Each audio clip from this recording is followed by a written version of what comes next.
quick shout out to Ryan for being so freaking awesome. Thank you, man. And another quick shout out to Seawalk. I really appreciate your help and thank you so much for the new mic. Alright, now for the sad stuff.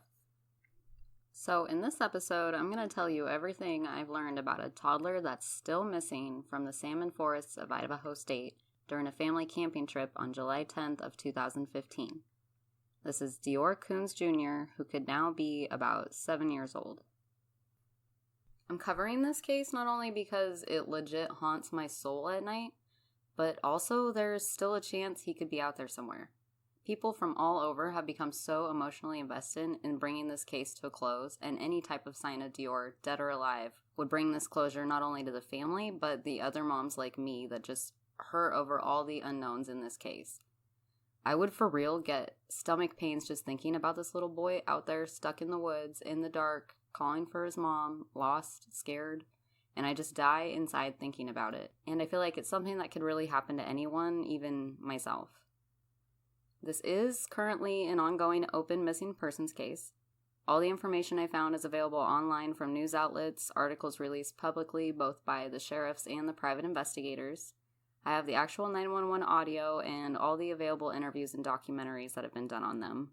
Any information that you can contribute in helping with the case should be forwarded along to the officials, and I'll leave all that info at the end of the episode. So I'll start by clarifying some of the main people involved in the case. DeOrr Kunz Jr. is our missing person. He was 2 years old at the time he went missing. His father says in their first news interview that he was 2, almost 3 years old, and his birthday is going to be in December. DeOrr is a family name, so when reading a grip of these news articles, they would refer to the father and the paternal grandfather as DeOrr Sr. sometimes, and it would get really confusing, so I'm just going to call everyone by their first names to keep it on point. But moving on to the 4 other adults at the camping trip, DeOrr's father's name is Vernal, his mother's name is Jessica. A news reporter from Idaho refers to them as high school sweethearts, though during my research I found that Jessica actually had 2 other kids prior to having DeOrr, though that father has custody of those 2 children during this time in her life.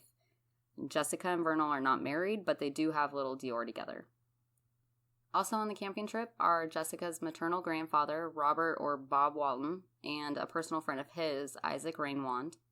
He's a neighbor to Bob, and they've been friendly for a few years at that point. Isaac does yard work and labor for Bob, because Bob's pretty old, and they often go fishing together in the summertime. Grandpa Bob explains how at his age, you kind of need someone when you go off and do things like fish and camp, in case he falls or whatnot. So they usually go together when they go. Jessica and Vernal have never met Isaac prior to this camping trip. They actually were told by Bob that he had invited a friend and they needed to pick him up on the way. Isaac admits later in an interview that he did kind of feel awkward since it seemed like a family trip. Honestly, I have a feeling that this is the type of guy that really didn't have anything better to do and he just likes to fish.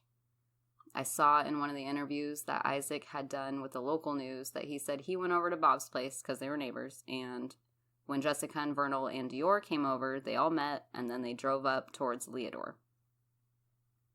Everyone in this story actually lives in Idaho Falls, which is a little less than 3 hours away from where they decided to camp.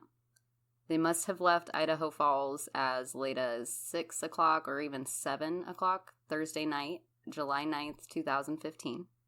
It's been talked about that everybody might have stopped in that town to try and get dinner, but I heard they were closed, so they weren't able to get dinner. I don't know if this is a theory that we can go into or if this is just rumor, to be honest. They explain they get to the campsite around 10. It's pretty dark out while they get some stuff ready for bed. During that time of the year around here, it gets dark around 9:30. They get a fire going, Isaac's setting up his tent, and they go to bed fairly quickly. Vernal, Jessica, and DeOrr sleep in the back of Grandpa Bob's Suburban, which is pulling a camper that Grandpa is sleeping in, and Isaac has his own tent. I found that they also brought their dog, Missy, which wasn't said in a lot of news articles, but I feel like it's kind of important. So this incident occurs at the Timber Creek Campground in the Salmon Chalice National Forest of Idaho. It's about 30 minutes, according to Google, west of Leodore, a tiny one-stoplight town with a population of 105. This place is like that one town you stop into on your way up to go camping. If you've never been camping in the Pacific Northwest, I can assure you that like the best camping spots are always taken by Friday morning through the entire weekend. They're usually located pretty remotely, so you have to kind of have knowledge of them, maybe camping prior to that. Most places you'll have to drive a ways from your actual campsite to make a phone call or check your texts, because the best spots around here don't get reception, and I'm talking about like remote stuff. In individual interviews, Vernal and Jessica both differently expressed that they felt Isaac was seemingly like irritated that they had brought their 2-year-old camping. And they don't know him very well either, but to me it kind of seems like he might fall into a high-functioning form of autism or Asperger's.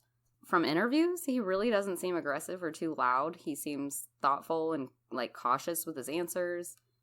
And like the grandpa apparently put it to Vernal and Jessica as he's a little odd, but he's a nice guy.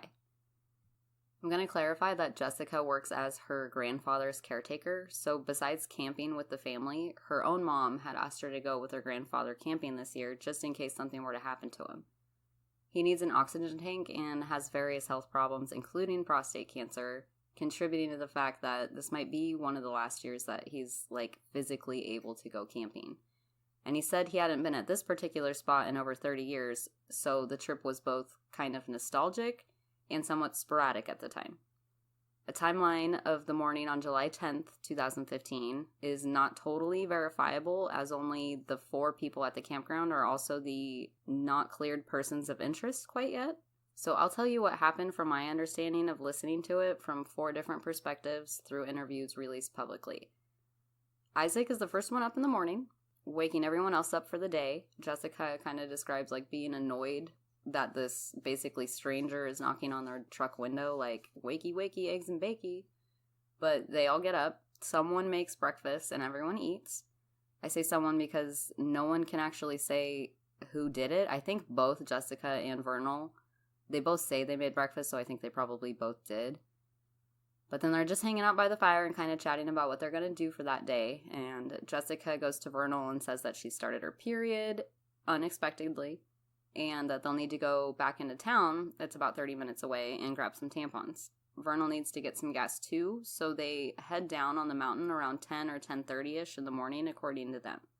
It must have been more like 11:45 to noon, according to the time it takes to drive from Leodore to the campground and the timestamp on the receipt from the Stage Shop store where they went to. Jessica says her, Vernal, and DeOrr drive down into town, get diesel at one place, and then stop at the only store in town. She buys her tampons, goes to the restroom, while Vernal and DeOrr buy some snacks. The receipts show them at the store purchasing snacks at 12:18 and then tampons at 12:24. While in the store, Jessica tells police she remembers she had noticed a man staring at DeOrr while they were there, though no real interaction of any kind happened. But get this shit.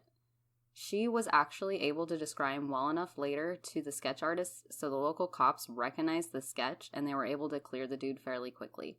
During the time in Leodore at the store, Isaac and Bob said that they decided to fish in the creek that runs along their campsite.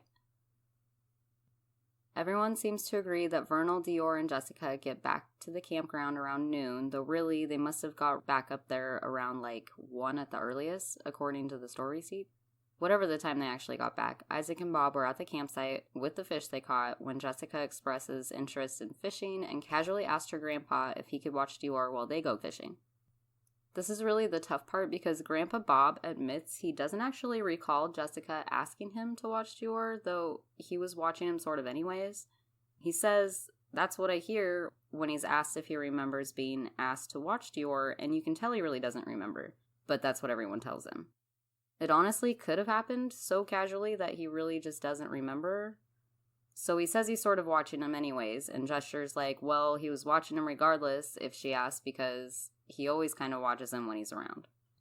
He's really just a man's man of a grandpa. He's like blunt, sort of cold, sarcastic. You can tell he isn't the type to pick up and hold DeOrr or any of the babies. He's kind of normal to me, though my own grandpa is more affectionate with my kids. I can see how some just aren't. I believe at this point, Isaac is beginning to walk Jessica and Vernal to the holes that Bob and him were catching fish at, when DeOrr begins to follow, so the parents ask if he wants to come or if he wants to stay with Grandpa. The parents also both say DeOrr then turned around and went back to Grandpa as he persuaded him back with the candy they had bought from the store, specifically some mini Snickers. Grandpa said he might have done that, but also doesn't actually recall. So lastly, as Vernal and Jessica walk away with Isaac, they talk one last time and see DeOrr walking back to Grandpa. So they go up the driveway, then down the slight embankment to the creek that breaks up along their campground. Jess and Vernal find a spot with some minnows, and Vernal thinks he should go back up and actually get Little Man, which is his nickname, because he'd really like to see the minnows. So he walks up the slope to get him while Jessica begins setting up her pole, and Isaac walks a little ways down and starts fishing as well. It hasn't even been 10 minutes that they're away from DeOrr, and Vernal doesn't see him as he walks up to the campground, so he asks Grandpa, "Where's my son?" And Grandpa looks over to the last spot he saw him and describes him sitting there in the dirt by a tree about 80 or 90 feet within the campground. And he says he was just over there in, sort of a confused way. He said he did take his eye off the boy for a minute, maybe up to 10. Vernal and Bob begin looking in the immediate area and shouting his name. And Jessica can hear Vernal yelling, but it's loud by the creek, so she's not quite sure what he's yelling about. So she starts walking up the slope. He quickly tells Jessica that they can't find Little Man. He's missing, so that's when she starts looking around. She starts checking the cars, the camper, etc.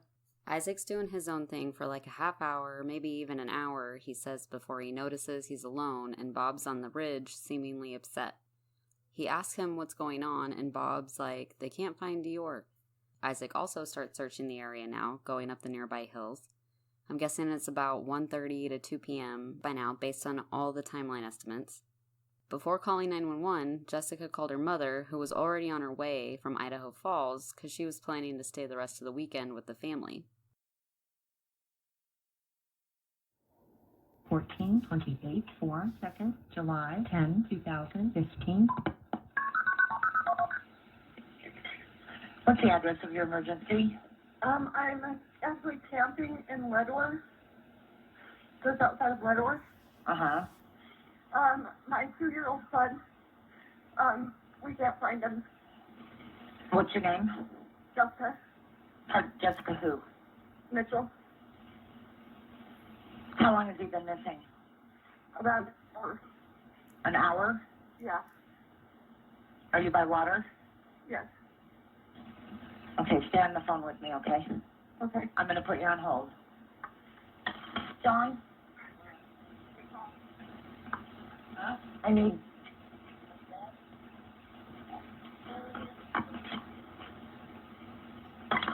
Do you know which campground you're in? What? Timber Creek. Pardon me? It's Stone Reservoir, Timber Creek. Stone Reservoir? Yeah, or Timber Creek. Hold on. We need search and rescue.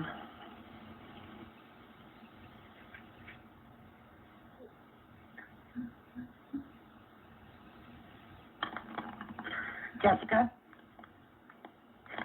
Jessica? Yeah. What's your son's name? Or What is it? your ORR. What's his first name? That's his first name. DeOrr. Oh. B-O-R-R? O-R. Just O-R-R? Okay. What is he wearing? He was wearing cowboy boots, a blue, pair, pajama pants, and a camel jacket. And he's got shaggy blonde hair. How tall is he? Hello? Yes, I'm not exactly sure how. He's about. Are you there? Yeah. Okay.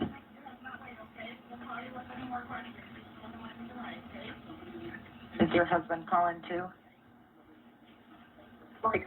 All down where we were camping at, and we can't find him at all.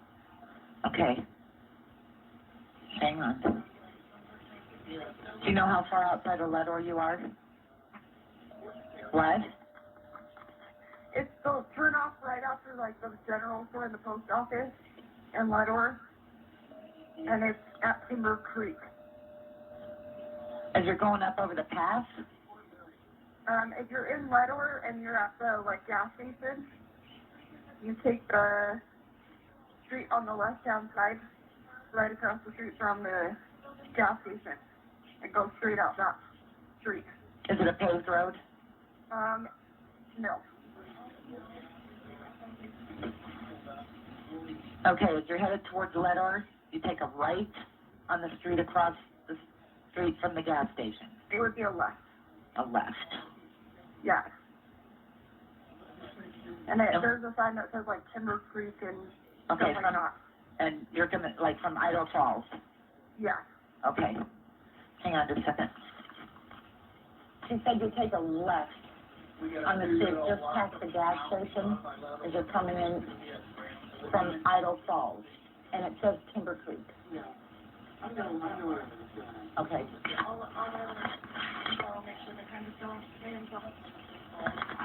Okay, we need you to stay within cell service. We've got people going on the way. Thank you. Wait a minute.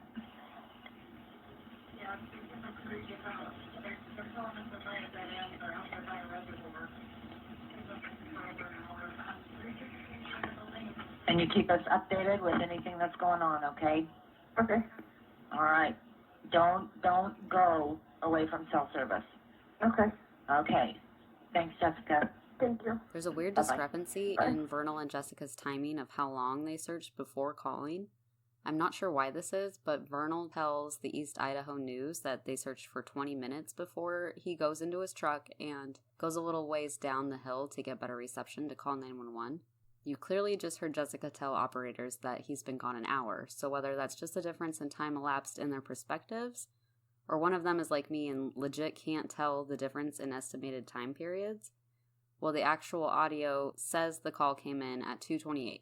So that, the store receipt, and the directions on Google are three things that I can solidify some of the timeline for us.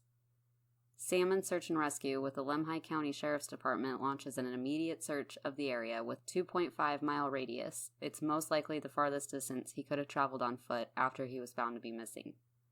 It said Trina arrived just before sheriff's.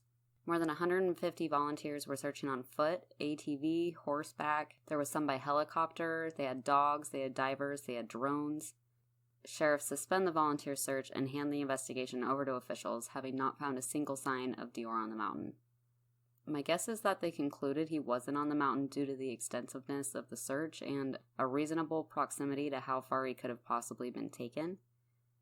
Sheriffs are doubting an animal attack because they believe they would have found something, especially knowing that Jessica had described the boots DeOrr was wearing as slightly too big, so you would have to assume that they would have fallen off somewhere if an animal were to have taken him. At this point, the parents are leaning towards the possibility that someone from the town followed them up and took him when Grandpa wasn't looking. They have their first media interview with the local news 3 days after DeOrr goes missing. They plead for him to be returned or dropped off where someone will recognize him. They show his little blanket and toy monkey that he'd left behind. For the next few days, divers would search the nearby stone reservoir that Jessica had described in her 911 call to the dispatchers. The thorough search did happen to find remnants of cremation ashes that were in the area near where DeOrr was reportedly last seen, though they have since found them to be unrelated to the case as someone came forward about their illegal disposal. And that's actually pretty common around here because lots of people want to be spread up in the mountains after they die, so that doesn't really strike me as too odd. It does, however, create a roar in the media before it was found out to be not related to the missing child that everyone's looking for. Frank Volt, a retired marshal turned private investigator, comes to Vernal and Jessica and offers his help with the case pro bono. He's also a father and grandfather, and he just wants to help. He also says he offered them $10,000 or $20,000 of his own money. I've seen it listed as both. According to him, after multiple opportunities of spreading awareness about DeOrr's disappearance, Frank decides to pull away from the investigation because he feels as though the parents aren't being truthful and he doesn't want his name or reputation connected to the case where the parents might be holding something back. Vernal's attorneys claim Vilt's statements aren't true, and the Kunz family would have no reason not to take the offer, and that's not an investigator's job to talk to the media. A few months later, a GoFundMe account has raised enough money to hire their second private investigator. Philip Klein and his team begin their interviews. They're all done individually with Jessica, Grandpa Bob, and Vernal. It's my understanding that Isaac had gotten a lawyer at some point, probably due to the negative light the media likes to shine on him, being that he's like the wild card in the trip dynamics. In Grandpa's interview, he was asked about his relationship with Isaac, like whether or not he trusts Isaac, if he thinks he had something to do with DeOrr. He said he wouldn't trust him to watch DeOrr, he wouldn't let him sleep at his home, and he wouldn't trust Isaac wouldn't take Bob's money. So when he's asked why they're even friends if he feels like this, Bob questions himself after realizing what he just admitted to. When asked what Bob thought about Isaac getting himself a lawyer, Bob replied that he might be getting one by the end of all this, as they're looking at him as a suspect, and then goes on to say he better shut up before he gets himself into trouble here. Klein's investigators will turn over 10 hours of interviews, and they warn the parents that they aren't going to like the conclusion that he's come to. He does believe DeOrr is most likely dead. He does not believe an animal attacked him or that an abduction happened, but rather a homicide that may have been intentional or possibly an accident. He releases his findings first privately with the family, then publicly, and names them suspects. Then Lemhi County sheriffs on the case also come out publicly stating that feeling the same way, meaning at the top of his list based on the fact that there is no evidence other than foul play must have happened. Both the investigators and sheriff's department can also agree that they highly doubt Bob is responsible for whatever happened based on his medical needs, and that Isaac has been the only one to express his version of events consistently. Reports show that Klein and his team have searched 2 homes in Idaho Falls. One was cleared, and the other they reportedly found the jacket DeOrr was supposedly wearing when he went missing. Nothing else was said about those things, though I don't find it overly odd that this child might have had 2 different camouflage jackets. I mean, it's kind of a normal pattern around here. It's never a pattern you want to wear when you're camping, unless you're hunting, but it's really not that odd. Now, Vernal and his father, DeOrr Kunz, turn around and sue Klein and his team with a lawsuit stating fraud, slander, financial, and emotional distress. This, in turn, terminates Klein from further working the case, at least for Vernal. Klein had said publicly that there were other members in the family who have rehired his team to continue working the case. Vernal's father had first heard the news that Klein had named them as suspects after sheriffs made a statement along the same lines. This lawsuit was eventually tossed by the state courts due to the fact that Klein's released statements are found to be factually true, and the subsequent passing of Vernal's father, Dennis, resulted in the distress case being thrown out as well. There's no physical evidence, not a single shred, that DeOrr was attacked, abducted, or killed, or even on the mountain for that matter. The 4 people who can say he was there are persons of interest, and they have yet to be confirmed by storegoers that they witnessed the family with a child. The parents are then looked at twice as hard, and the rumor mill has officially begun.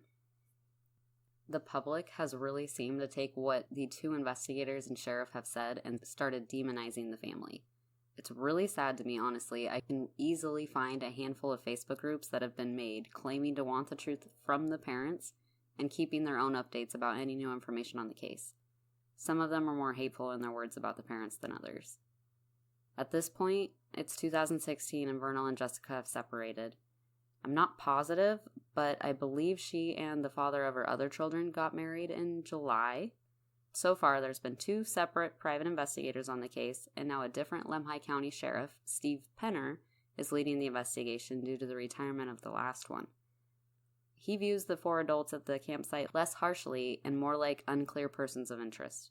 He agrees Isaac is so far the most consistent, and he also believes DeOrr was on the mountain, as the parents say. At this point, the campsite and the surrounding area are open to the public, but closed every so often and searched due to the changes in environment that can happen over time. They might be able to recover something new that wasn't found in prior search operations. Just a year after DeOrr's disappearance, Vernal, his father, has been in a car accident, but he's okay. And a few months later, Jessica's new husband actually gets into some trouble with the law as well, though it's not related to the case.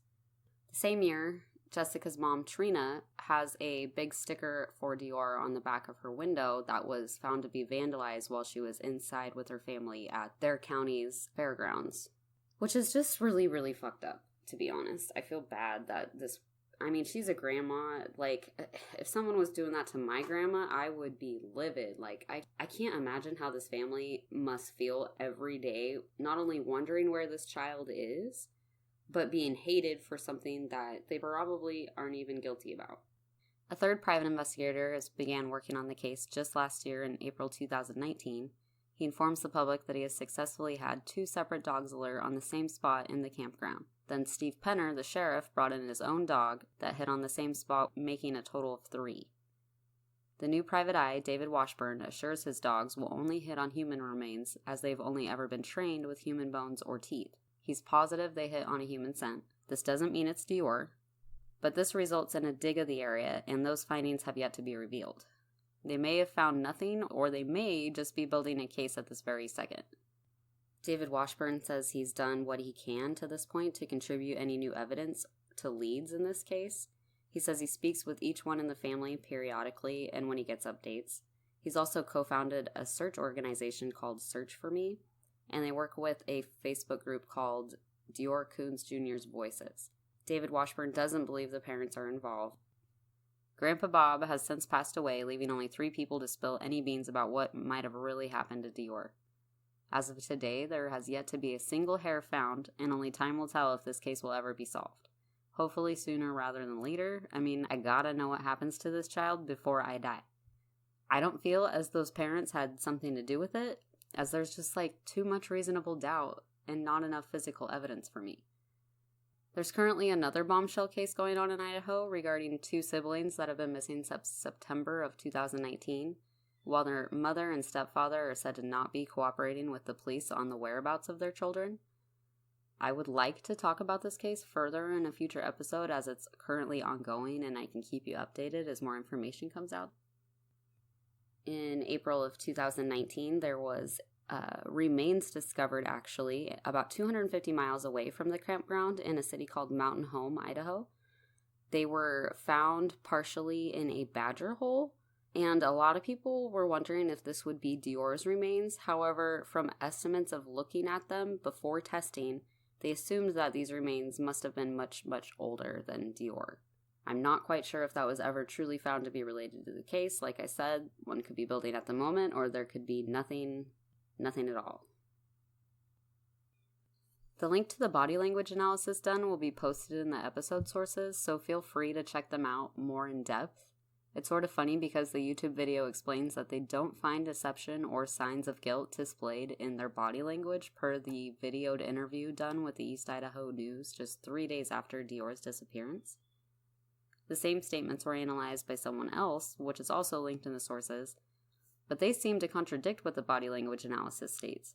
The statement analysis says that the father has guilty knowledge over his son's disappearance. He's signaling to us that his son is dead, while the mother's statements have gone along with the father's lead. Personally, I think the body language analysis of the parents did a better job of explaining how and why the analysis came to the conclusion that the parents just aren't exuding guilt. The statement analysis done was also really thorough, but for me, it was less persuasive because I don't know as much about statement analysis. Also, I'm not sure how credible either one of those are or what degrees those people have. Obviously, the detectives on the case have their own credible analysis done of these things, I'm sure. The FBI, for that matter, has stated that they don't feel the parents are involved and have handed the case back to the local departments to sort it further. I'm unsure if they have been involved in the case since the third investigator's dogs have made their multiple hits, but it should be coming out in the next year if there was a development in the case at all due to the digs. There was no other information given other than notifying the public that the campsite would be closed due to the search operations being done with those dogs. So let's talk about a couple things here. If we want to go down the theory that he was never on the mountain at all, then we would have to question how Grandpa Bob would play in and take into account Isaac being certain he saw DeOrr there prior to the disappearance. It hasn't been said if Isaac ever passed a polygraph successfully due to his mental capabilities, I believe it is. But he was also said to be the most consistent with his story, which would be hard to probably convince multiple departments of if in fact he was lying and just saying DeOrr was there. I would also wonder why Grandpa wouldn't bother ratting any of them out if he did know something. He seems to me like the type that wouldn't cover for any of them and probably wouldn't be able to without coming across overly defensive. I mean, he doesn't really seem to give a shit because he's, on his way out. I think he really would have said something. He just seems like a slightly impatient, grumpy old man who's getting blamed for not watching a child who went missing. The guy's not the best person to ask, honestly. Because of this, I really don't agree with the idea that he was never on the mountain to begin with, and the likelihood of that is rather low to me. When we go down the rabbit hole of possible scenarios and consider he was killed while on the mountain somehow, and the disappearance was a red herring, how could they have hidden his body well enough to not be found when search and rescue was there? Unless, of course, the whole trip into town was a cover to hide the body. But then that doesn't explain how Grandpa and Isaac will continue to say he was there when he came back from town. Unless they're both really good liars, which to me is really unlikely given the sheriff's and the investigator's statements. Jessica and Vernal have admitted to reporters that they have been offered immunity deals if they would just spill the beans, and they both deny those offers because they say they have no other information to share. They truly don't know where he is or what happened.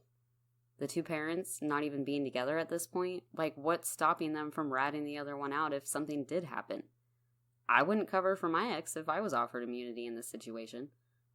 Obviously, if there was some sort of animal attack, you would assume that there would be some kind of physical evidence left behind. Bones, clothing remnants, possibly the boots that might have fallen off. Blood of some sort, a shriek, maybe an alert from the dog, something. I suppose it could have happened, and we just have yet to find his remains, but time will answer that, I suppose.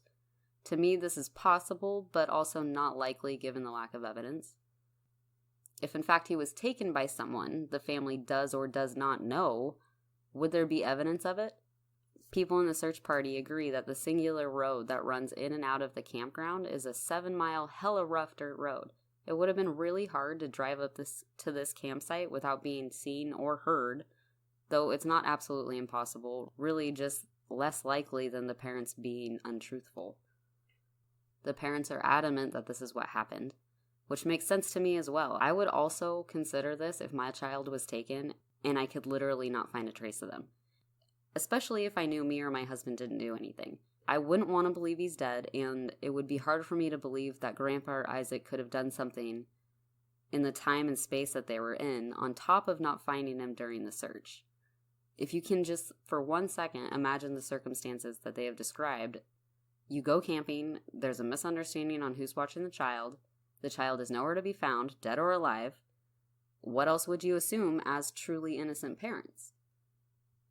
Not to mention this camping spot is really the type you kind of have to know about, like I said. I suppose it's possible some weirdo might have followed them up there when they went into town, but also, as I said before, it's a 7-mile single road in and out of the campground.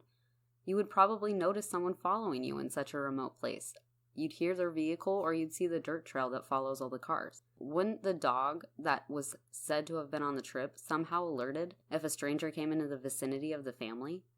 Like, until any physical evidence that DeOrr is not alive surfaces, this is really one of the most likely scenarios in my opinion. It also allows the idea that he may still be alive somewhere, which obviously we would all prefer that outcome the most. So if, for instance, he is still alive, he would be about 7 now. He would most likely not know his true name or who his parents were, or that he was even in this whole situation. It would be good for all early teachers in the elementary school system to look hard at the age-progressed image of DeOrr to see what he might look like now. Despite the fact they can't find a credible witness to verify that DeOrr was seen while in Leodore prior to his disappearance when Jessica needed tampons, we should probably consider the fact that the town's population is only 105. Or that's what's posted anyway. And there very may well have been interaction with just like 3 or 4 people in the town. They may not remember seeing a child, and they definitely didn't have CCTV to verify anything, even if they could find someone to be 100% sure that they saw him that morning in town. I have yet to read about a credible sighting of this child prior to the disappearance. No one outside of the family or Isaac can verify he was really on the trip. Okay, we're getting kind of reachy here, but I did read in a few threads online how multiple psychics have said something to the effect of seeing DeOrr around brick or some kind of red building. Of course, we have no idea to say how accurate that would be, but what's the harm in looking into like abandoned buildings or building sites that were located along the roads between Idaho Falls and Leodore on that 2-hour trip? With Vernal, DeOrr's father, being employed as a truck driver, it is an important fact of the investigation and places they could be searching now. It's furthermore reason to investigate the whereabouts just before or after the camping trip, which is what I'm sure the investigation has probably done. It's hard to believe that they wouldn't exhaust the resources looking into these types of things just for the sake of the child. Though I really couldn't find much on the events leading up to the day prior to his disappearance, besides Jessica's mom describing her and DeOrr getting the camper ready in the weeks leading up to the camping trip. Initially, I was off-put by the parents and the lack of media that was put out. My oldest child is the exact age of DeOrr, and this happened in the state next to ours. My family loves to go camping as well, and now that I know the whole story, it's really hard to pin down what actually happened to this kid. I mean, I can put myself in her shoes. I can see her version of the story, knowing all that I've learned in the research and not just watching what I've seen on TV or read in news articles. I mean, I go camping in these types of woods. I would go somewhat sporadically if, say, the weather was going to be good enough this weekend versus next weekend. I would ask my grandpa to watch him for a little bit while I fished rather than having to worry about my child getting hurt by the water, especially if I knew his nap time was coming and he was maybe tired enough to not be too rambunctious for my grandpa. I could imagine a scenario where my grandpa takes his eyes off for a few minutes and my child manages to wander off. Kids do that shit. Of course she would have expected her grandpa to be capable to watch the child, but after watching the dude in interviews, I can tell he either forgot he was supposed to be paying more attention, or he maybe did agree to watch him and then totally spaced it out. I mean, he's an old man. He probably hasn't been responsible for watching young children in an area where they can wander off farther than, let's just say, the next room. I can see how Grandpa invited his neighbor friend on the trip because they always go fishing together, and why would Grandpa care if it's a family-only trip or not? I honestly think Jessica was only there because her mom asked her to watch over her dad while they were camping in the first place. It's been said that Grandpa Bob would go fishing every year with Isaac, and this was knowingly one of the last times he would probably be able to go. So they go up when the weather's good, maybe say when Dad Vernal is home for that particular weekend, being that he does drive long-haul truck for a living, and their schedules are kind of hard to plan stuff around. To me, it all seems understandable. Knowing a lot more of the facts than what, for instance, like the HLN special decided to show about the case. The HLN television special called Real Life Nightmares features this case on their Horror at the Campground episode. From what I've researched, I can easily tell they actually cut the audio clips from their second private investigator's individual interviews, totally presented some things out of context. The biggest one that I noted was a direct cut and paste where from the interview with Grandpa Bob when he half-jokingly says to investigators, "I better stop talking before I get myself in trouble," then adding him saying, "We all probably have a different story." And the fact that he peed in his chair while being questioned about his great-grandson's disappearance, they are all taken out of context and shown in a way that makes it appear as though the grandpa is trying to hide or cover for something the parents or Jessica might have done. I honestly found it super distasteful given the real circumstances of the case. The man has prostate cancer and even asked to use the restroom. You can see it in the individual interviews. They then showed him another clip of the interview with Jessica where the private eye informs her that her grandpa peed and he seemed to be insinuating it was because of guilt. I think he was really just trying to get a reaction from Jessica in reality to further question her on. The Missing 411 documentary, based on the writings by David Paulides, seems to hint at the least likely idea to me that something more mysterious is the reason for DeOrr's apparent vanishing. I think he's getting at Bigfoot more specifically, but this particular documentary doesn't actually say that. They do bring up the point that hundreds of people have gone missing in the forests of the United States for years now, while chronicling 4 other similar disappearances of missing children in the woods. There's a portion in the Missing 411 documentary that shows a man off camera, and I sort of think it's a cop because you can tell that the camera is showing the front of the sheriff's department. The videographer explains why he's there, and the man offers his theory blaming the parents. He says kids don't wander off or disappear, that just doesn't happen. And then my whole question is, like, what the hell is this movie about then? Like, what are they getting at? It's kind of odd, but, you know, from his other writings, I can kind of tell that he's getting at more mysterious theories. It's much more tasteful than the Real Life Nightmares segment on it, to be honest. I personally still have questions like, where was Vernal hauling prior to the disappearance, and can someone outside the family or circle of personal friends like neighbors or grocery store employees that can with 100% certainty say that they saw DeOrr alive and well prior to this entire camping trip? The question of whether he was even seen alive prior to the trip by anyone credible outside the family is a huge detail that would put a lot of nasty rumors at bay, or at the very least, give us a better starting point at the full timeline of events in his disappearance. I mean, seriously, wouldn't there be, like, witnesses, like neighbors that can maybe verify they saw the family possibly loading up their truck the evening of the day that they left for camping? Like I said in the timeline, they would have been leaving Idaho Falls about 6:30 or 7 if they had arrived after dark that night of July 9th. Maybe even as early as 5:30 if they had to stop and, get the ice and get some more gas and then meet up with Isaac and Grandpa and then head out for the 3-hour drive. There's been no credible public details of blood being found anywhere in the campsite or vehicles used that might push this case towards foul play or even indicating a possible animal attack. The creek nearby was thoroughly checked multiple times, and it was concluded multiple times that he was not in the creek or the reservoir. Not one boot, one piece of clothing, or a speck of blood has been found in relation to this boy's disappearance. It's utterly haunting, honestly, and I pray something is found either way to bring him home alive, or at least put him to proper rest. He's out there somewhere, and he can be found. Like I said earlier, anything you can contribute to the case that would actually help bring it to a close is something you can pass along to the sheriffs with the Lemhi County Department.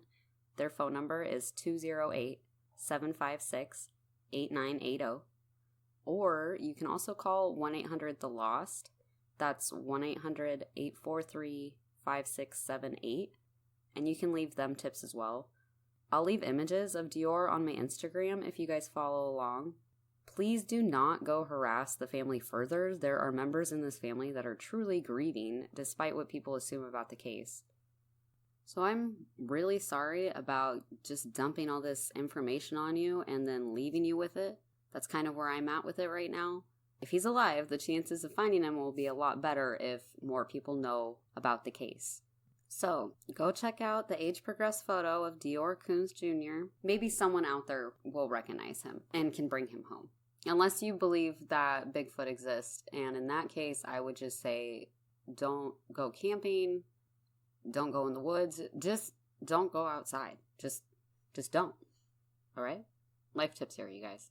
Life tips.